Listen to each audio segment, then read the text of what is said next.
Last week, Big Moon Entertainment revealed their new game, Dakar 18, to the press. I was there representing Hype, the outlet I work with, and I have a lot of things to tell. This game was not what I was expecting to see.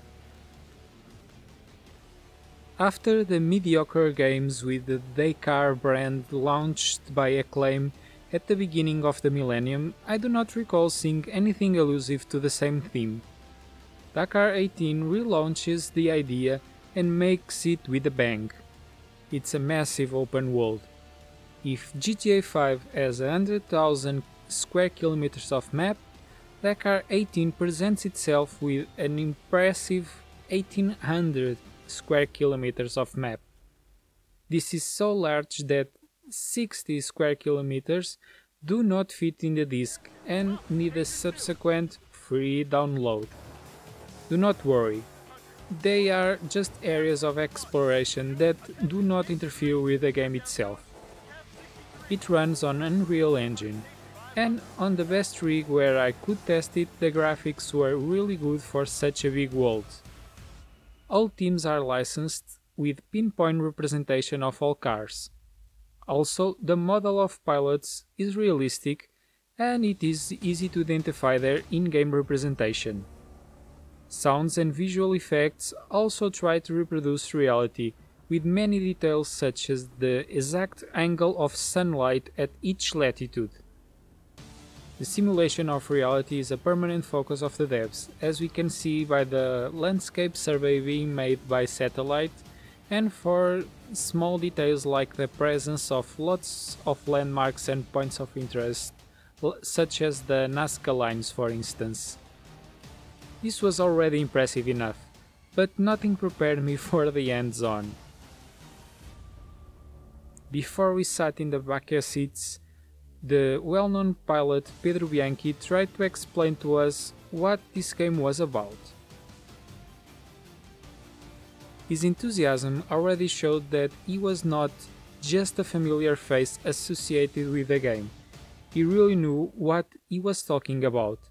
And when I saw him playing, I realized beyond a shadow of a doubt that he had played an important part in this game's development. Of course, I've listened carefully to what he was saying, but we are always waiting for some sort of voice and indications like the ones from Dakar Rally co-driver. And I'm really a very innocent guy. I sat down, I've started the game, I chose the prologue. I already knew that the layout was realistic at a 1:32 scale, just like all the other 14 stages. This realism also includes the weather conditions of the day of each stage if we choose to do so. There is also a day and night cycle. If you take too long to finish the stage, you arrive at night just like in real life. I also know the waypoint system. We have the optional ones which imply time penalty if we do not find them, and the mandatory ones that led to disqualification if we do not find them. But in my head, I would have an arrow to guide me to them. Of course you have, Melgacius. What we have is an authentic roadbook, exactly like the real ones. We just have two indications to follow. At the kilometer X, turn to the angle Z. And basically is just this. In cars and trucks we also have a co-driver, but in motorcycles, quads and UTV we are alone, and even these indications we have to change manually. The result? Only after much effort I did complete the prologue. I got lost multiple times. Frustration behind frustration until I started to get the hang of it, and just then having the proper reward for getting the navigation right. And that's it. This is a pure and hard navigation game. If you fail a waypoint, you have to adjust the kilometers of the roadbook manually, or the directions will appear wrong. You're going to drive in circles very close to the waypoint because you do not pass the small space to count it as found. You'll think about giving up until the navigation starts to get into you. And when you start to understand the navigation, you will distract yourself, over accelerate and crash, which will ruin your car. Well, you get points that allow you to repair it in Vivoax, the tents that always appear in the Dakar reports. You can also get out of the car and help other pilots in need if you want. At one point I realized that the first cars left trails behind that we can follow. This was very helpful, but nothing guarantees us that they are not lost either. On multiplayer mode it is possible to play up to 8 players at the same time if it is online. There is also the possibility of 2 players playing locally in split screen.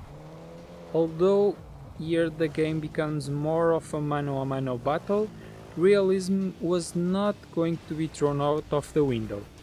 If we choose different categories, we will depart at the designated place for the departure of the different categories, which may not be the same for both. This is not a bug, it's just the reality, and this is kinda impressive. Are you scared already? Do not be afraid. The game has 3 levels of difficulty: Rookie, Competitor and Legend. What I was describing was the Competitor level. In Rookie difficulty, there is that expected arrow that indicates the direction to go, and a somewhat simplified roadbook placed in a position that simplifies its visualization. Conventional rally games are very much ingrained in our minds, because at the first chance I had, I practically ignored navigation again. The game becomes radically different, more conventional if I can describe it in that way. The Legend difficulty is unlocked when we finish the game on the Competitor difficulty. Even so, do not think that the Rookie difficulty is simple. Even then, it is not so easy to find the waypoints, and given that we ignore the navigation, we often ride with more speed than we should, which is prized with great crashes.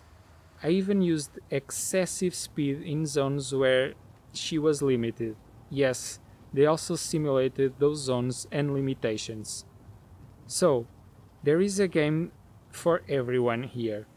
The competitive side has a Dakar for all types of players, even against the opinion of Pedro Bianchi, who said that he did not agree with the Rookie level.